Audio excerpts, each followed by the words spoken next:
क्या आपने कभी सोचा है कि अगर दुनिया की सबसे बड़ी ताकत यूनाइटेड स्टेट्स, मशरिक़ वुस्ता की सबसे एडवांस फौजी रियासत इजराइल और एक मजबूत नजरियाती व अस्करी ताकत ईरान एक ही वक्त में आमने सामने आ जाए तो दुनिया का नक्शा कैसे बदल सकता है? क्या होगा अगर एक ऐसा हमला हो जो सिर्फ एक जंग नहीं बल्कि पूरी दुनिया के मुस्तकबिल को बदल दे?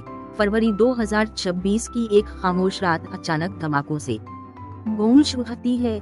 आसमान पर जंगी तैयारे, मिसाइलों की बारिश और चंद ही घंटों में सैकड़ों हमले। यही वो लम्हा था जब अमेरिका और इसराइल ने मुश्तरका ऑपरेशन शुरू किया, जिसे ऑपरेशन एपिक फ्यूरी कहा गया। सिर्फ 12 घंटों में तकरीबन 900 हमले ईरान के फौजी अड्डों, मिसाइल सिस्टम्स और क़यादत को निशाना बनाते हैं, और इसी इब्तिदाई हमले में ईरान के सुप्रीम लीडर हलाक हो जाते हैं, जिससे पूरा निजाम हिलकर रह जाता है।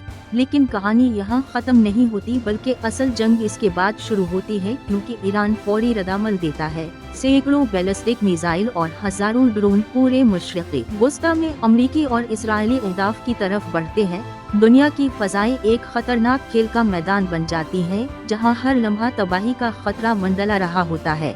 ये जंग सिर्फ 3 ममालिक के दरमियान नहीं रहती, बल्कि पूरे खित्ते को अपनी लपेट में ले लेती है। खलीज, लेबनान, शाम और इराक तक इसके असरात फैल जाते हैं। आलमी तिजारत रुक जाती है, तेल की सप्लाई मुतासिर होती है और दुनिया नए बुहरान की तरफ बढ़ने लगती है। लेकिन सवाल यह है कि ये सब क्यों हुआ? इस जंग की जड़ें कई दहाइयों पुरानी दुश्मनी में छिपी हुई हैं। 1979 के इंकलाब के बाद ईरान और अमेरिका के ताल्लुकात मुसलसल खराब होते गए, जबकि इसराइल के साथ ईरान की दुश्मनी भी वक्त के साथ बढ़ती गई। ईरान का न्यूक्लियर प्रोग्राम, इसके बैलिस्टिक मिसाइल और खित्ते में इसका असर व रसूख वो अवामिल थे जिन्होंने अमेरिका और इसराइल को कार्रवाई पर मजबूर किया। लेकिन हकीकत इससे कहीं ज्यादा पेचीदा है, क्योंकि ये सिर्फ हथियारों की जंग नहीं बल्कि नजरियात, ताकत और कंट्रोल की जंग है। इसराइल अपनी बका के लिए हर खतरे को खत्म करना चाहता है, जबकि अमेरिका आलमी ताकत के तौर पर अपने मफादात को महफूज रखना चाहता है, और ईरान एक ऐसे निजाम की नुमाइंदगी करता है जो खुद को बैरूनी दबाव के खिलाफ एक मुजाहिमती ताकत के तौर पर पेश करता है। जंग के इब्तिदाई दिनों में इसराइल की जदीद दिफाई टेक्नोलॉजी जैसे आयरन डोम और दीगर सिस्टम्स ने कई मिसाइलों को रोक लिया, लेकिन ईरान की हिकमत अमली मुख्तलिफ थी। उसने क्वांटिटी ओवर क्वालिटी का उसूल अपनाया, यानी ज्यादा तादाद में हमले करके दिफाई निजाम को ओवरवेल्म करना। दूसरी तरफ अमेरिका की फजाई ताकत और जदीद हथियारों ने ईरान के कई अहम अहदाफ को तबाह कर दिया। लेकिन हैरानकुन तौर पर कुछ रिपोर्ट्स के मुताबिक ईरान के दिफाई निजाम ने भी सख्त मुजाहमत की, जिसकी वजह से अमेरिकी तैयारों को ज्यादा नुकसान उठाना पड़ा। ये वो लम्हा जब दुनिया को एहसास हुआ कि ईरान को कमजोर समझना एक बड़ी गलती हो सकती है।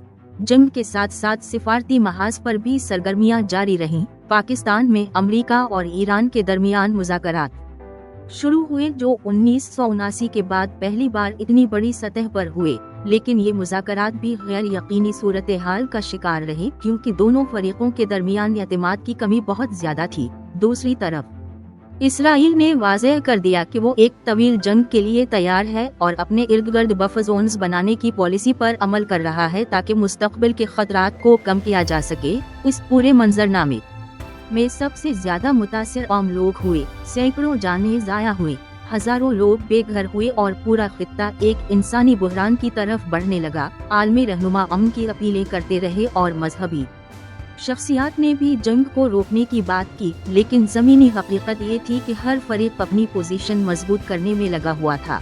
ईरान के अंदर भी एक बड़ा बुहरान पैदा हो गया, क्योंकि क़यादत के अचानक खात्मे ने ताकत के तवाज़ुन को बदल दिया।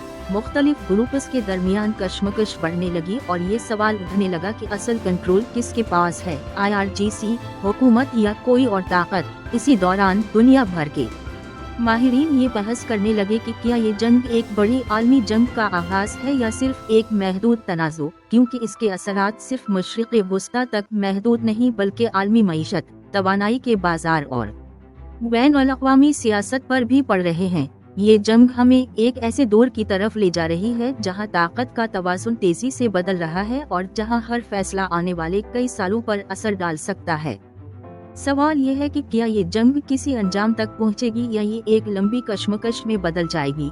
क्या अमेरिका और इसराइल अपने मकासद हासिल कर पाएंगे या ईरान अपनी मुजाहिमत के जरिए इस खेल को बदल देगा। और सबसे अहम सवाल ये है कि इस जंग का अंजाम दुनिया के लिए क्या होगा, क्योंकि तारीख हमें बताती है कि जब बड़ी ताकतें आमने सामने आती हैं तो उसके असरात सिर्फ जंग के मैदान तक महदूद नहीं रहते बल्कि पूरी दुनिया को अपनी लपेट में ले लेते हैं। और शायद यही वो लम्हा है जहां दुनिया एक नए दौर के दहाने पर खड़ी है। ये जंग जैसे जैसे आगे बढ़ती है वैसे वैसे इसकी शिद्दत और पेचीदगी में इजाफा होता जाता है और अब मामला सिर्फ मिसाइलों और फजाई हमलों तक महदूद नहीं रहता बल्कि एक मुकम्मल हाइब्रिड वार में तब्दील हो चुका होता है, जहां जमीन, फिजा, समंदर और साइबर स्पेस सब मैदान जंग बन चुके हैं।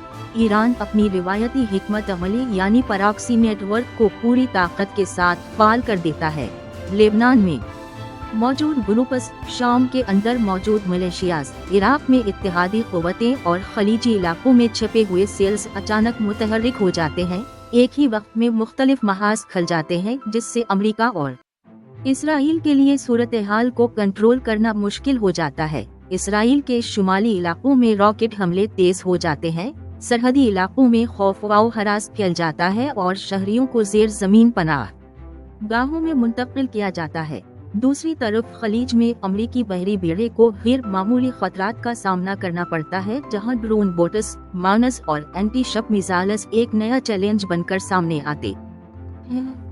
ये वो लम्हा होता है जब दुनिया को अंदाजा होता है कि जदीद जंग सिर्फ ताकत का नहीं बल्कि हिकमत अमली और सब्र का खेल भी है। ईरान अपनी कमजोरियों को अपनी ताकत में बदलने की कोशिश करता है। वो बराह रास्त टक्कर लेने के बजाय दुश्मन को थका देने की हिकमत अमली अपनाता है।